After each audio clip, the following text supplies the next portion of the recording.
4:40 breaking में आज की पहली बड़ी खबर। यूपी विधानसभा चुनाव के दूसरे चरण के लिए आज चुनाव प्रचार थम जाएगा। यूपी के अलावा उत्तराखंड और गोवा के लिए आज शाम 5 बजे के बाद चुनाव प्रचार नहीं कर पाएंगे। 14 फरवरी को यूपी के 9 जिलों की 55 सीटों पर वोट डाले जाएंगे, तो वहीं उत्तराखंड की 70 सीटों और गोवा की 40 सीटों पर भी 14 फरवरी को ही मतदान होगा। अब आइए दूसरी बड़ी खबर का रुख। पीएम मोदी ने आज उत्तराखंड में हुंकार भरी। इस दौरान विपक्ष पर जमकर बरसे। पीएम मोदी ने कांग्रेस पर निशाना साधते हुए कहा, कांग्रेस लोगों की सुरक्षा नहीं चाहती, ये राजनीतिक स्वार्थ वाले लोग हैं। इन्होंने वैक्सीन को लेकर लोगों में डर फैलाया। पीएम मोदी ने कहा, उत्तराखंड में फिर से डबल इंजन की सरकार आना तय है। अब नजर तीसरी बड़ी खबर पर। पीएम मोदी ने बीजेपी सरकार की जमकर तारीफ की। पीएम ने कहा, कोरोना के इस काल में डबल इंजन की सरकार ने उत्तराखंड में विकास को भी रफ्तार दी है और गरीबों की भी चिंता की है। इतना बड़ा संकट आया, लेकिन यहाँ के तराई क्षेत्र से लेकर पहाड़ों में बसे लोगों तक किसी भी गरीब को भूखे पेट नहीं सोना पड़ा। अगली ब्रेकिंग न्यूज चौथी प्रधानमंत्री मोदी से ही जुड़ी। थोड़ी देर में आपको बता दें, यूपी में जनसभा को संबोधित करेंगे प्रधानमंत्री। ये रैली समाजवादी पार्टी के गढ़ कन्नौज में होगी। कन्नौज की मां अन्नपूर्णा ग्राउंड पर पीएम की जनसभा की सभी तैयारियां पूरी कर ली गई हैं। इतना ही नहीं, इस रैली के साथ इटावा, औरैया, फर्रुखाबाद के 10 विधानसभा क्षेत्रों में भी प्रधानमंत्री की वर्चुअल रैली होगी। अपडेट्स आप तक पहुंचाते रहेंगे। पांचवी बड़ी खबर पर निगाहें। अब योगी आदित्यनाथ आज उत्तराखंड में विपक्ष पर जमकर बरसे। कहा, मैंने कांग्रेस का घोषणा पत्र देखा है, वो राज्य में मुस्लिम विश्वविद्यालय बनाना चाहते हैं, लेकिन उत्तराखंड सरकार ने हमेशा पर्यटन के लिए काम किया है, जबकि इस राज्य की संस्कृति और विरासत की वजह से बहुत बड़ा रोजगार है। कांग्रेस पार्टी भारत में आस्था के अपमान का जीता जागता उदाहरण है। उन्होंने हमेशा राम मंदिर निर्माण का विरोध किया। अब छठी ब्रेकिंग न्यूज आपको बताते हैं। सीएम योगी आदित्यनाथ आज यूपी में दूसरे चरण के चुनाव के लिए प्रचार करेंगे। इस दौरान सीएम सहारनपुर और अमरोहा में जनसभाएं करेंगे। सीएम योगी थोड़ी देर में सहारनपुर पहुंचेंगे। यहां पर बेहट और देवबंद में रैलियों को संबोधित करेंगे। इसके अलावा सीएम योगी आदित्यनाथ अमरोहा के हसनपुर में जनसभा को संबोधित करने वाले हैं। आपको लिए चलेंगे सीधा, लेकिन सातवीं ब्रेकिंग न्यूज पर नजर। अब गृह मंत्री अमित शाह के दौरे से जुड़ी। उत्तराखंड के दौरे पर हैं आज अमित शाह। इस दौरान धनौल्टी में सभा को संबोधित किया, विपक्ष का घेराव किया। अमित शाह ने कहा, हमने अपना हर वादा पूरा किया। आज हरिद्वार में डोर टू डोर प्रचार भी करने का कार्यक्रम है। साथ ही शाम को हर की पैड़ी पर गंगा आरती में भी शामिल होंगे गृह मंत्री अमित शाह। आठवीं ब्रेकिंग न्यूज अब आपकी टीवी स्क्रीन पर।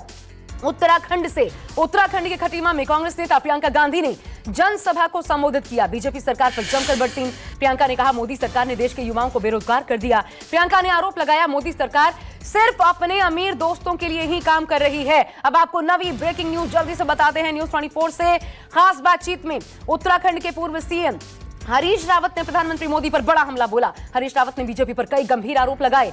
कहा, पीएम मोदी सबसे बड़े जुमलेबाज हैं। आपको बता दें, उत्तराखंड में 14 फरवरी को एक ही चरण में वोट डाला जाएगा। 10वीं ब्रेकिंग न्यूज पूर्वांचल से जुड़ी। पूर्वांचल को साधने के लिए पीएम मोदी का मेगा प्लान तैयार है। प्रधानमंत्री मोदी मार्च में वाराणसी के दौरे पर जाएंगे। इस दौरान वाराणसी में उनकी जनसभाएं, रोड शोज का कार्यक्रम होगा। बताया जा रहा है, पीएम मोदी 3 से 5 मार्च तक संसदीय क्षेत्र वाराणसी में रहेंगे, जहां पर वाराणसी और आसपास के इलाकों को एक साथ साधने की कोशिश होगी। अगली ब्रेकिंग न्यूज समाजवादी पार्टी से जुड़ी। अध्यक्ष अखिलेश यादव आज दूसरे चरण की वोटिंग से पहले बदायूं पहुंचे। इस दौरान बीजेपी पर जमकर हमला बोला। उन्होंने किसानों के मुद्दे पर बीजेपी को घेरते हुए कहा कि यह सरकार अभी तक एमएसपी नहीं दिलवा पाई है। देश के किसानों को बधाई, जो आंदोलन को सफल बनाया, सरकार को पीछे हटना पड़ा। आपको बता दें, अखिलेश यादव थोड़ी देर में शाहजहांपुर में भी रैली करने वाले हैं। आपको सीधा लिए चलेंगे, लेकिन अब अगली ब्रेकिंग न्यूज 12वीं आपको बताते हैं। औरैया में बीएसपी सुप्रीमो मायावती भी आज जनसभा करने वाली है। औरैया समेत आसपास के सभी जिलों के पदाधिकारी और प्रत्याशी इसमें शामिल हुए। मायावती की एक झलक पाने के लिए भारी तादाद में कार्यकर्ताओं की भीड़ उमड़ पड़ी। 2012 के बाद मायावती का यह पहला औरैया दौरा है। 13वीं ब्रेकिंग न्यूज अब आपकी टीवी स्क्रीन पर। कांग्रेस की पोस्टर गर्ल पल्लवी सिंह ने बीजेपी का दामन थाम लिया। कुल मिलाकर यह कांग्रेस की तीसरी पोस्टर गर्ल है जिसने कांग्रेस छोड़कर बीजेपी को चुना है। पल्लवी सिंह से पहले प्रियंका मौर्य और वंदना सिंह बीजेपी में शामिल हुई थी। पल्लवी सिंह प्रदेश महिला कांग्रेस में महासचिव के पद पर थीं। आपको 14वीं बड़ी खबर अब बताते हैं। दिल्ली से सीएम अरविंद केजरीवाल आज से 7 दिनों के पंजाब दौरे पर रहेंगे। 18 फरवरी तक केजरीवाल पंजाब में ही प्रचार प्रसार करेंगे। अमृतसर, जालंधर, मोहाली, इसके अलावा पंजाब के कई दूसरे जिले भी हैं, जहां पर आप उम्मीदवारों के लिए खुद प्रचार करेंगे केजरीवाल। पंजाब में 20 फरवरी को वोट पड़ना है, एक ही फेज में 20 फरवरी को। अगली ब्रेकिंग न्यूज अब। पंजाब विधानसभा चुनाव में प्रचार करने पहुंचे बीजेपी अध्यक्ष जेपी नड्डा। बालाचौर में सभा को संबोधित करते हुए कांग्रेस पर निशाना साधा। कहा, करतारपुर साहिब कॉरिडोर के लिए वर्षों से मांग हो रही थी। कितने ही नेता आए जो पंजाब की और देश की गद्दी पर बैठे, लेकिन किसी ने कुछ नहीं किया। पीएम मोदी ने 120 करोड़ रुपए की लागत से करतारपुर कॉरिडोर बनवाकर लाखों श्रद्धालुओं को गुरुद्वारे तक जाने का इंतजाम किया। अब अगली ब्रेकिंग न्यूज, पंजाब बीजेपी गठबंधन ने आज जालंधर में पंजाब विधानसभा चुनाव के लिए घोषणा पत्र जारी कर दिया। 16वीं बड़ी खबर आपको बता रहे हैं। केंद्रीय मंत्री हरदीप सिंह पुरी ने कहा, पंजाब एक बहुत ही संवेदनशील सीमावर्ती राज्य है और राज्य के लिए सत्ता में ऐसे लोगों का होना जरूरी है जो कि खुद स्थिर हों। राज्य में 20 फरवरी को मतदान होना है। अगली ब्रेकिंग न्यूज, 17वीं हिजाब विवाद के मामले से जुड़ी बड़ी खबर यह कि बीच में देश में अब कॉमन सिविल कोड की चर्चा हो पड़ी है। एक कानून एक देश की मांग तेज हो चली है। उत्तराखंड के सीएम पुष्कर सिंह धामी ने तो ऐलान तक कर दिया, शपथ लेते ही गोवा की तर्ज पर कॉमन सिविल कोड लाया जाएगा, जिसमें विवाह, तलाक, जमीन जायदाद और उत्तराधिकार जैसे तमाम मामले शामिल होंगे। इसके अलावा इससे पहले गिरिराज सिंह भी कॉमन सिविल कोड की वकालत कर चुके हैं। 18वीं ब्रेकिंग न्यूज, और इसी से जुड़ी कॉमन सिविल कोड पर बीजेपी महासचिव अरुण सिंह ने भी बयान दिया। न्यूज 24 से खास बातचीत करते हुए कहा, उत्तराखंड के सीएम ने यूनिफॉर्म सिविल कोड की बात की है, वो बिल्कुल जायज है, वो हमारी वैचारिक लाइन है। उन्होंने कुछ अलग नहीं कहा। लगातार हम इस मुद्दे पर वादा करते रहे हैं और अब वक्त आ गया है कि जल्दी से इसे पूरा भी करें। 19वीं बड़ी खबर अब पंजाब चुनाव से जुड़ी, जिसमें हिजाब की एंट्री हो चुकी है। लुधियाना में हिजाब के समर्थकों ने जमकर प्रदर्शन किया। प्रदर्शनकारियों में महिलाओं समेत छोटी बच्चियां तक शामिल थीं। आक्रोशित महिलाओं का कहना है, हिजाब उनका ताज है। प्रशासन से सवाल करते हुए महिलाओं ने पूछा, अगर हम अपनी इज्जत बचाने के लिए हिजाब पहनती हैं तो इसमें गलत क्या है। अब 20वीं बड़ी खबर पर जल्दी से नजर दौड़ाइए। हिजाब विवाद पर आईबी ने भी अलर्ट जारी किया है। कर्नाटक से शुरू हुए हिजाब विवाद को देखते हुए केंद्रीय खुफिया एजेंसी ने सभी राज्यों को इस बात के लिए अलर्ट जारी किया। जानकारी के अनुसार पाकिस्तानी खुफिया एजेंसी ISI खालिस्तानी आतंकी संगठन द्वारा भारत में हिजाब रेफरेंडम के जरिए अराजकता फैलाने की साजिश रच रही है। इस मसले पर भारत की खुफिया एजेंसी IB ने अलर्ट भी जारी किया है। अपडेट्स लगातार आप तक पहुंचाएंगे। अब 21वीं बड़ी खबर पर नजर। कर्नाटक से शुरू हुआ हिजाब विवाद मध्य प्रदेश तक जा पहुंचा है। हिजाब के समर्थन में खंडवा के कुछ क्षेत्रों में पोस्टर्स लगाए गए। इन पोस्टरों में लिखा है, तुम नकाब में रहो, दुनिया औकात में रहेगी। इस तरह के स्लोगन्स लिखे गए हैं। पोस्टर शहर के गुलशन नगर क्षेत्र में लगाए गए हैं और बढ़ते विवाद को देखते हुए विकास कमेटी का यह कहना है कि ये पोस्टर मुस्लिम महिलाओं को प्रेरित करने के लिए लगाए गए हैं। 22वीं ब्रेकिंग न्यूज, अब कर्नाटक का हिजाब विवाद राजस्थान तक जा पहुंचा। जयपुर में आज कुछ लोग राजस्थान के शिक्षा मंत्री BD कल्ला के आवास के बाहर पेट्रोल की बोतल लेकर प्रदर्शन करने पहुंचे। प्रदर्शनकारियों ने खुद पर पेट्रोल छिड़ककर आग लगाने तक की कोशिश की। मौके पर पहुंची पुलिस बल ने मामले पर काबू पा लिया। शिक्षा मंत्री BD कल्ला ने कहा, कुछ पार्टियां धर्म, भाषा, जाति और मजहब के नाम पर राजनीति कर रही हैं। अब मुंबई से अगली ब्रेकिंग न्यूज।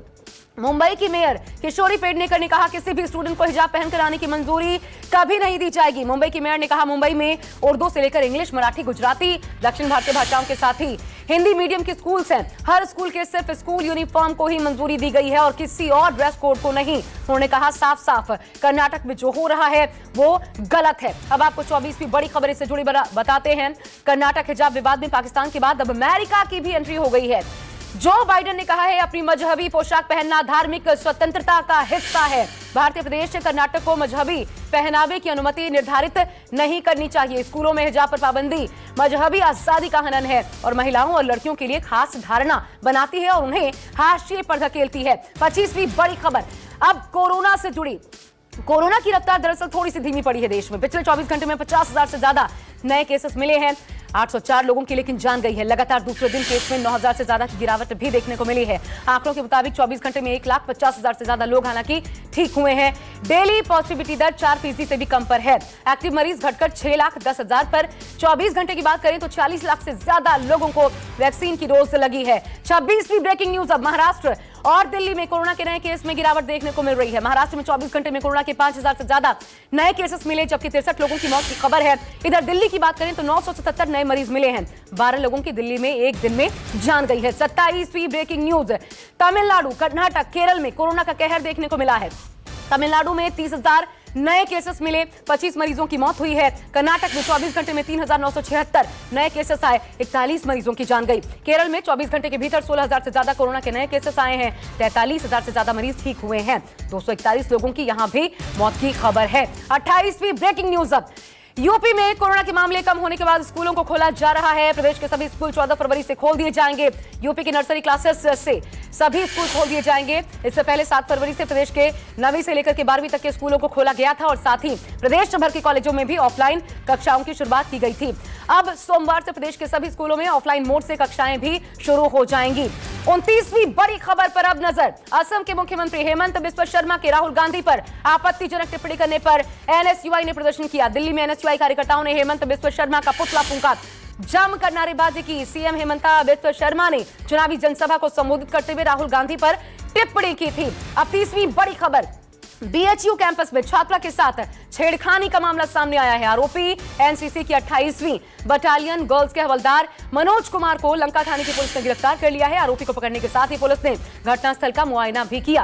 अब 31वीं बड़ी खबर, बिहार से, जहां पर 4 जिलों में एनआईए की कार्रवाई देखने को मिली। गया, जहानाबाद, औरंगाबाद, नवादा में नक्सलियों के ठिकाने पर एनआईए ने छापा मारा। जहानाबाद में 2 जगहों पर एनआईए की टीम ने छापेमार कार्रवाई की। इसके अलावा हुलासगंज थाना क्षेत्र के रुस्तमपुर में कुख्यात नक्सली प्रद्युम्न शर्मा और उसके सहयोगी विकास शर्मा के ठिकानों पर भी छापा मारा गया। हथियार और आय से अधिक संपत्ति मामले में ये छापेमारी की गई। हुलासगंज के केवला गांव में भी राजीव शर्मा के ठिकानों पर छापा मारा गया। 32वीं ब्रेकिंग न्यूज छत्तीसगढ़ से। छत्तीसगढ़ में पुटकेल के जंगलों में नक्सलियों से जबरदस्त मुठभेड़ की खबर है। इस मुठभेड़ में सीआरपीएफ 168 बटालियन के असिस्टेंट कमांडेंट शहीद हो गए। इस दौरान एक जवान के भी घायल होने की खबर है। ये जानकारी बस्तर के आईजी पी सुंदर राज ने दी है। आपको बता दें, छत्तीसगढ़ के बीजापुर जिले में पुटकेल के जंगलों को सुरक्षा बलों ने घेर लिया है। इलाके में तलाशी अभियान भी लगातार चलाया जा रहा है। अपडेट भी लगातार आप तक पहुंचाते रहेंगे। अब अगली 33वीं ब्रेकिंग न्यूज, जम्मू कश्मीर के सोपोर में सुरक्षा बलों ने संयुक्त कार्रवाई करते हुए 3 आतंकियों को गिरफ्तार किया। इनके पास से बड़ी तादाद में हथियार और गोला बारूद बरामद हुए। पुलिस ने बारामूला के सोपोर इलाके के डांगी बाचा क्षेत्र में आतंकियों के एक गुट के सक्रिय होने की सूचना मिलने के बाद पुलिस, सेना और सीआरपीएफ के संयुक्त दल ने चेकिंग अभियान चलाया और इस बीच आतंकवादी संगठन अल बद्र के 3 सदस्यों को गिरफ्तार किया गया। उनके कब्जे से हथियार और गोला बारूद भी बरामद हुआ है। 34वीं ब्रेकिंग न्यूज, अब यूपी टीईटी से जुड़ी पेपर लीक मामले में एसटीएफ और पुलिस को एक और बड़ी सफलता मिली है। मेरठ एसटीएफ टीम और बागपत पुलिस को बड़ी सफलता हाथ लगी। बड़ौद पुलिस और एसटीएफ के संयुक्त ऑपरेशन में वांछित चल रहे 25,000 रुपए के नामी बदमाश को गिरफ्तार किया गया। पकड़ा गया आरोपी यूपी टीईटी और यूपी पुलिस के पेपर लीक किया करता था। 35वीं ब्रेकिंग न्यूज, अब छत्तीसगढ़ से। नारायणपुर में यात्रियों से भरा पिकअप वाहन पलट गया। हादसे में 18 लोगों के घायल होने की खबर है। 4 की हालत नाजुक है। यह हादसा भरंदा बीएसएफ कैंप के पास हुआ। बीएसएफ के जवानों ने घायलों को अस्पताल में भर्ती करवाया। इधर नारायणपुर कलेक्टर ऋतुराज रघुवंशी ने अस्पताल पहुंचकर घायलों का हाल भी जाना है। 36वीं ब्रेकिंग न्यूज, अब आईपीएल से जुड़ी आपको बताते हैं। खेल के मैदान से इंडियन प्रीमियर लीग 2022 के मेगा ऑक्शन की शुरुआत आज हो गई। पहले राउंड में श्रेयस अय्यर सबसे महंगे बिके हैं। अय्यर को कोलकाता नाइट राइडर्स की टीम ने लगभग 12.25 करोड़ में खरीदा। इधर ऑक्शन में सबसे पहली बोली शिखर धवन पर लगी, जिसे पंजाब किंग्स 11 की टीम ने 8.25 करोड़ में खरीदा है। अगली बड़ी खबर भी इसी से जुड़ी हुई है। आपकी टीवी स्क्रीन पर जो अब आने वाली है, आईपीएल नीलामी से सामने आई चौंकाने वाली खबर।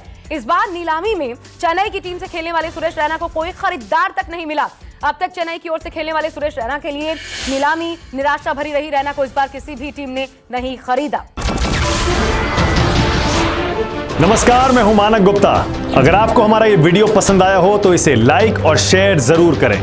और हां, हमें सब्सक्राइब और फॉलो करना ना भूलें, ताकि आप देश और दुनिया की कोई खबर मिस ना करें। तो जुड़े रहिए हमारे साथ और देखते रहिए न्यूज़ 24।